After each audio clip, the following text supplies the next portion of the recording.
Pop king Michael Jackson జీవితంపై హాలీవుడ్లో ఒక బయోపిక్ తెరకెక్కుతోంది.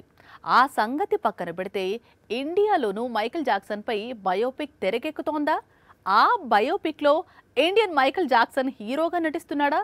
లేకపోతే పాప్ కింగ్ ఐకానిక్ స్టెప్ నేమ్తో సినిమా ఎందుకు చేస్తాడు? మైకేల్ జాక్సన్ జీవితంపై హాలీవుడ్ లో బయోపిక్ తెరకెక్కుతోన్న సంగతి తెలిసిందే.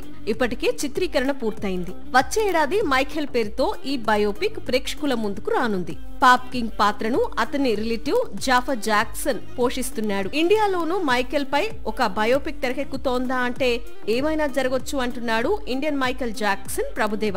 అందుకే మూన్ వాక్ పేరుతో తెరకెక్కే సినిమాలో నటిస్తున్నాడు. ఈ చిత్రానికి ఆస్కార్ విన్నర్ రెహమాన్ సంగీతం అందిస్తున్నాడు. అందుకు సంబంధించిన టీజర్ రిలీజ్ అయింది. ఇండియన్ మైకేల్ జాక్సన్ ప్రభుదేవ హీరోగా నటించడం, మూవీకి Michael iconic step moon walk అనే టైటిల్ పెట్టడంతో ప్రభుదేవ తన ఫేవరెట్ హీరోపై ట్రిబ్యూట్ మూవీనేమైనా ప్లాన్ చేస్తున్నాడా అనే అనుమానాలు కలుగుతున్నాయి. మూన్ వాక్ కు మరో స్పెషాలిటీ ఏమిటంటే ఏఆర్ రెహమాన్ సంగీతాన్ని అందించడం.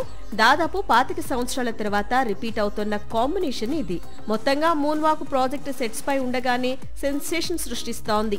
సాక్షి టీవీ ప్రసారాలను నిలిపివేయటం చట్టరీత్యా నేరం. సాక్షి టీవీ ప్రసారాల కోసం మీ స్థానిక కేబుల్ ఆపరేటర్ను వెంటనే సంప్రదించండి. డిటిహెచ్ లో, ఇంటర్నెట్ లో కూడా సాక్షి టీవీ ప్రసారాలను వీక్షించవచ్చు.